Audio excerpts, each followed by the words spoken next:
I'm back from Juma. My son has his friend over, so I got him pizza, being a cool mum. And this is where we're going live. I'm the kind of person that I like things clean, and I know I'm just gonna have to breathe and finish cleaning up because otherwise I'm gonna be late after. It's not going anywhere. I will get it spotless again, but right now I just need to get on and do my job. So yes, on a Friday night, would I like to just be chilling with the kids, or, you know, but the reality is I love my job. I love this work, but it's hard work. I mean, I've had to do the prepping. I always like to use notes with me.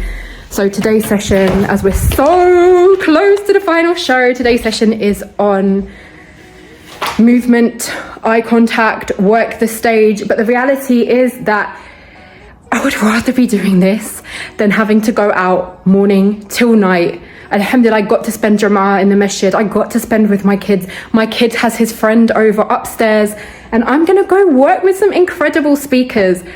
Is it easy? No. Would I change it for the world? Absolutely not. Okay, let's start this TEDx, but we're gonna open before we actually start. And my beautiful teammate Alina will be joining. Mashallah tabarakallah, she's brilliant at punctuality. So TEDx speakers training, start in 3, 2, 1, go. Really exciting. I absolutely love coaching for TEDx. It is so much fun. Get the mic in the right place. Okay, look, see, Alina is exactly on time. I told you. Look at this girl. Allahumma barak. Let's see if I can get her. I'm filming you for YouTube. Oh my god, hello. Hello. Are you coming on camera? No, I'm not. Oh, okay, there you go. You didn't get her. She does normally, but she's not today. But this is what we do. We set up before we go live. We have a little check-in. Right, you're still on the right track. Today we're going to do a bit of practicing of movement, hands, what to do with your eyes. Because as you're practicing now, I want you to start thinking about intentional performance, how you want it to look, and we're going to be moving into that. Hit back and watch the session that we did before with the facial expressions. Practice with the facial expressions, practice with the intonation. So I am just currently having the ladies and gentlemen. See, I'm so used to working with ladies. There are men in our TEDx too. I'm not muted, am I? Nope, you're not. I'm filming YouTube behind the scenes. So embarrassing. Okay. Anyway, what I was saying is that I've got the speakers out into breakout rooms and they're practicing the beginning part of their speech. Tip: if you are going to be doing a speech, especially on a stage, you need to practice that first line like you mean it, because you only have a very short amount of time to keep your audience's interest. So from the minute you open your mouth, you need to go in powerfully, and that's what they're practicing now in their breakout rooms. This is what we do after TEDx, right? Hi. We made healthy cornflake cakes. Assalamu alaikum. I am back. Today is Sunday and I am coaching the first session with a group of brothers who are from Eternal Passenger, which is a really big channel in Turkey, based in Turkey, UAE, America. They are here with huge messages, but most of the work they do is interviewing, and they want to up-level their speaking skills, their storytelling skills. What I do is I start off preparing my notes. Everything gets printed out to keep me. I don't need to guess. I have my work there. We don't need to be crazy. I start in 3 minutes. Something you need to know about me is I do not open before the OO on the dot. So there's some YouTube snippets that I'm going to be showing them. This is a video. I will probably share it with you too.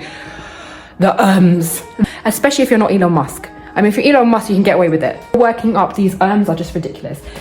We've got a game we're going to play where they're going to practice getting rid of their and it's going to be a lot of fun. Going through my getting started guide, which is really about knowing the first steps to being a speaker, which is your audience and your message. So we're going to be going through that and filling it in, making sure that they're really crystal clear in who they're talking to and the message they want to convey. I always get nervous, honestly, in my first sessions.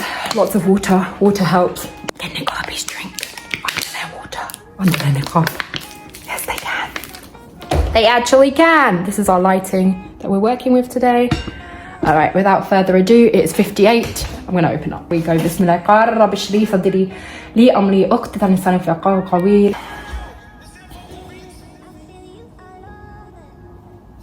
I was on huge stages, and now I'm bringing it into the world for the Muslims, because there is not enough public speaking professional training aimed at us.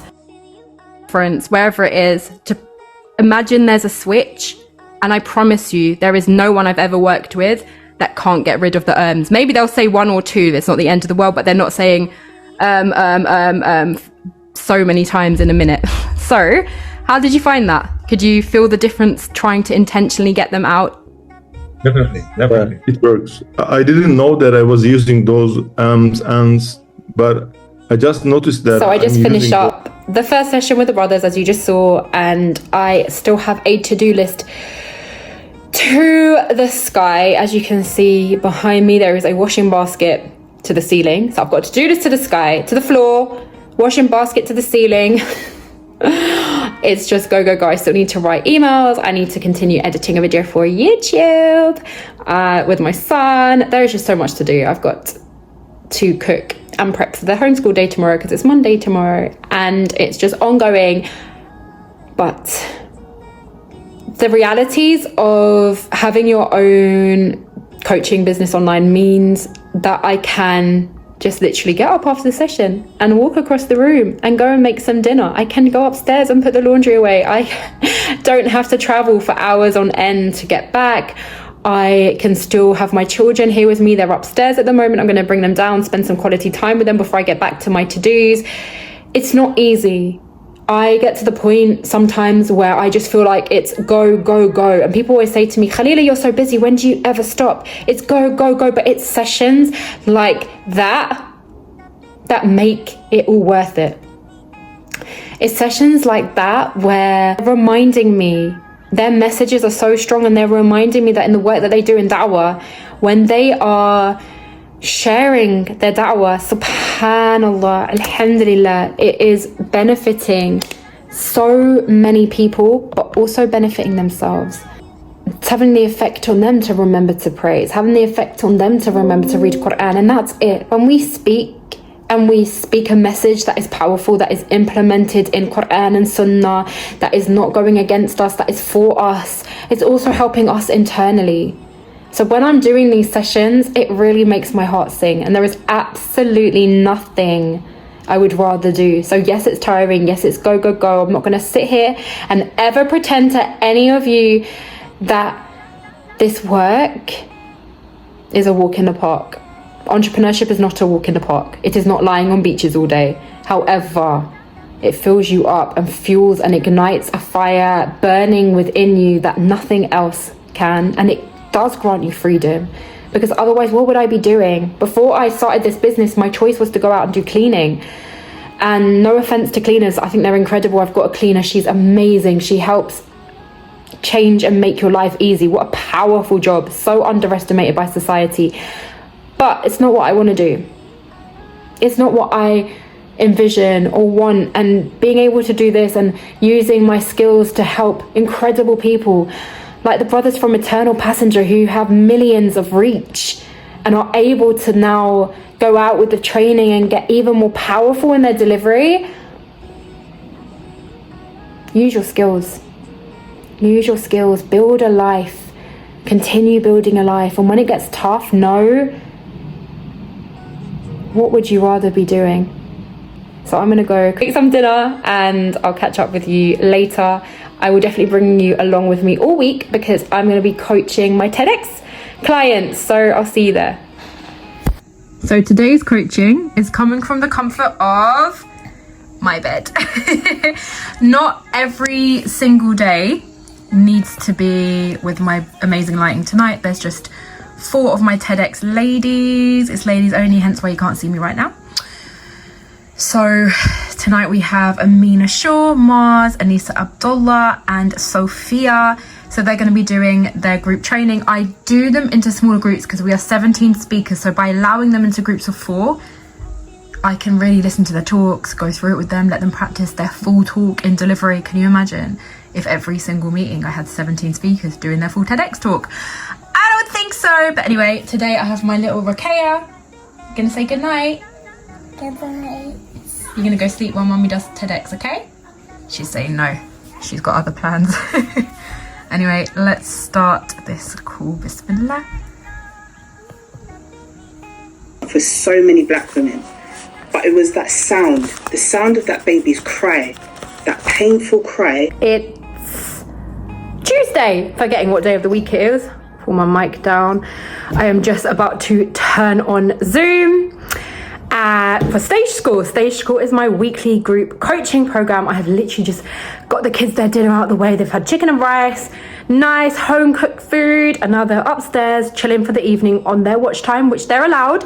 At this time, mama's gone work. So I'm really excited because usually Stage School obviously is me, and I do different methods of speaking, how to sell, tell your story. It's an incredible program with phenomenal women. But today I have a guest speaker coming in. Every single round I do a guest speaker, and tonight we have Naima B. Robert. The absolute beautiful thing about my guest speakers is that I have made a promise to everyone who's ever been in Stage School that every single time I do a new round, invite in a new guest speaker, they get to come back. So it's nostalgia, a reunion with all my old Stage School clients, as well as it gets uploaded afterwards into the library so that Stage School is continually growing. I think that's really important in a program, to just beef it out. Don't hold back. Don't have this scarcity mindset. I love to give value. My clients get value. You get more than what you had anticipated, and that's always a win. Anyway, industries are in their infancy. So we are the vanguard. Okay, we are the first generation of Muslim women. You go back to your wife, say, Ya Rab, help me. Make me strong, make my intention firm, guide me through this rocky patch. I know it will get better after this. Aspirations of future Afghans and the others aspiring to enter the film industry. And watching pointless presentations and smart boards. The children that I taught were of the highest academic. so I've just finished up another TEDx, this time with Amira the Wanderlust, Anisa Kasood and Bejan. Alhamdulillah. I feel really emotional because it's being in these small groups that I'm just like, pinch me. We're actually doing TEDx, hearing, especially when I can hear all the tips that they've put in from the feedback that I've given them and how much it actually is helping them and how it's transformed them as speakers. I just feel so emotional, honestly. Alhamdulillah. So that was my small group down.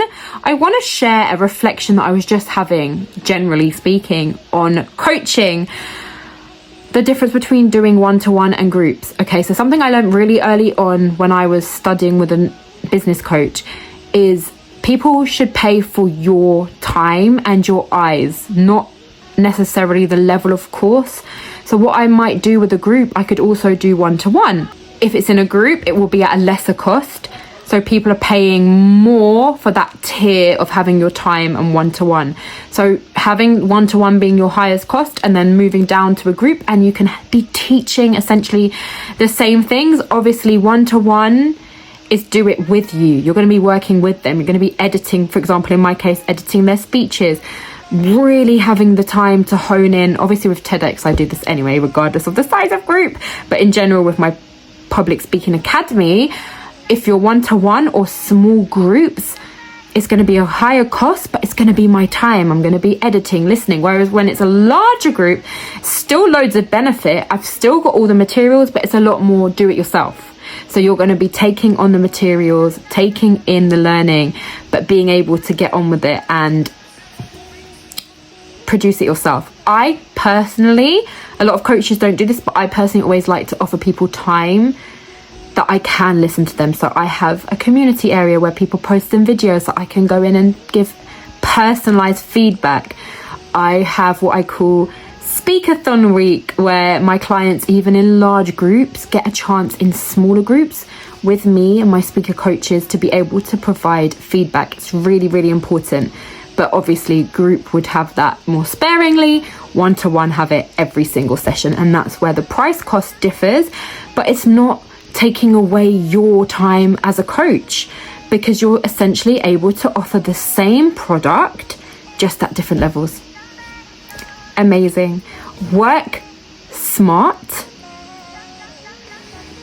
I don't want to say not hard, because it's still hard, but it's not crazy as trying to reinvent the wheel every single time.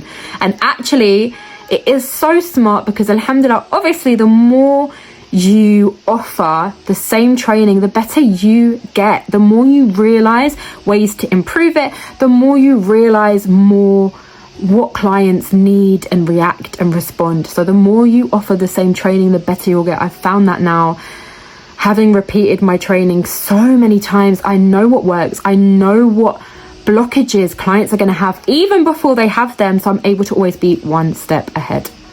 So if you're thinking about starting a coaching online, I hope this video is really helpful.